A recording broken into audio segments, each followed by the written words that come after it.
नौकरानी एक घर के लिए कितनी जरूरी होती है, आइए देखते हैं। अरे बहू, ये देख, सारा साबुन बर्तन में रह गया। ये नौकरानी कोई काम नहीं करती, गंदा काम करके चली जाती है और ढेर सारा पैसा ले जाती है। अरे मम्मी जी, उसने तो साफ किया ही था। मेरे ही हाथ से इस ग्लास में सर्फ गिर गया था।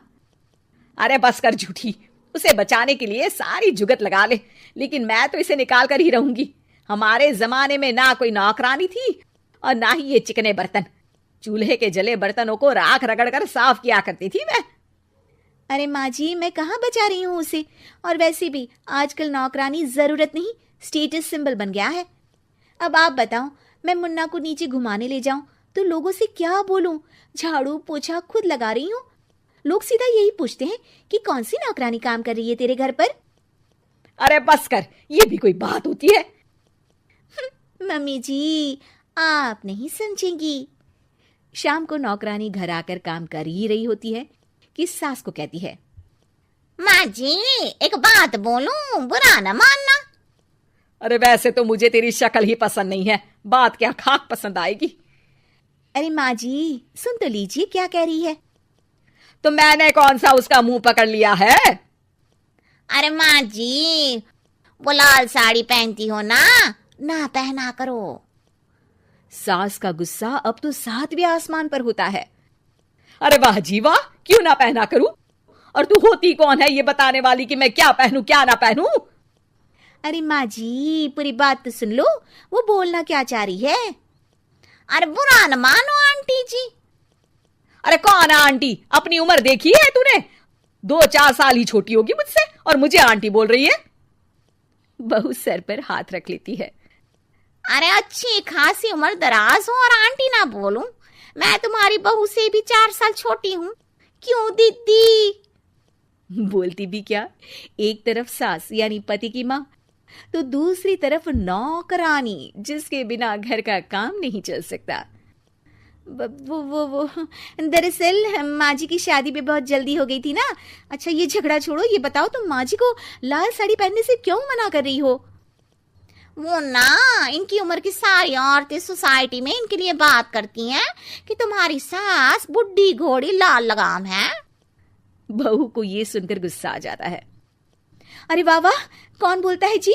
खुद क्या है यहाँ की औरतें, बाल सफेद लेकिन टाइट जींस और कोई कुछ भी पहने। अरे पहनना हमारा निजी हक है, किसी को कुछ हक नहीं बनता कि वो मेरी सास के लिए कुछ बोले। मैं आज ही जाकर माँ जी के लिए लाल जींस लेकर आऊंगी, फिर देखो कोई क्या बोलता है। अरे चुप लाल जींस। अरे सुन नौकरानी के बच्ची, जाकर बोल दे उन लोगों से कि उन लोगों की तरह मैं उड़ती नहीं फिरती हूँ घर बार छोड़कर। अपने बच्चों और नाती पोतों में मन लगाती हूँ, ना कि सारा दिन ताश के पत्तों में आंख गड़ाकर 3 पत्ती खेलूं। नौकरानी वहां से चली जाती है। वैसे बहू, नौकरानी के क्या फायदे हैं ये तो पता नहीं, लेकिन सबसे अच्छा तो ये कि पता चल जाता है कि कौन किसके लिए क्या बोल रहा है। सोसाइटी में तेरा नौकरानी रखने का इरादा बिल्कुल ठीक था। अगले दिन उन लोगों के घर की बेल बजती है। बहू दरवाजा खोलती है कि सामने कुछ औरतें खड़ी होती हैं। अरे बहू, कहाँ है तेरी सास? बुला जरा।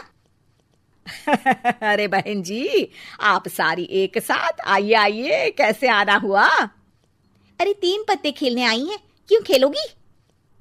क्यों नहीं क्यों नहीं, वैसे भी बड़े दिन हो गए, एंटरटेनमेंट हुआ नहीं। बहू जा जाकर पकोड़े तो बना ला। अरे बस करिए, आगे कुछ पीछे कुछ। वैसे तो कहती है कि परिवार पर ध्यान देती है, हमारी तरह 3 पत्तियां नहीं खेलती। हमने कौन सा परिवार छोड़ दिया? सास सक पका जाती है। अब ये किसने कहा? मैं तो कहती हूँ कि मैं भी थोड़ा बाहर निकलूं। आपने ही तो कमला नौकरानी से ये सारी बात की थी। सास और बहू को अब सारी कहानी समझ आ जाती है कि सोसाइटी की औरतें क्यों भड़क रही हैं। माफ करिए आंटी, मैं छोटी हूँ, लेकिन फिर भी पहले तो आप लोगों ने माँ की लाल साड़ी का मजाक उड़ाया था ना। हाँ हाँ उड़ाया था, लेकिन उससे पहले तो तुम लोगों ने हमारी जीन्स के बारे में बात की थी। अरे क्यों ना पहने हम जीन्स, तुम्हारे पैसों की थोड़ी ना है। सास और बहू सर पकड़कर बैठ जाती है। देखा बहू, ये खेल कर गई तेरी नौकरानी, यहाँ की बात वहां तो वहां की बात यहाँ। दोनों किसी तरह औरतों को समझा बुझाकर घर भेजती है और कसम खाती है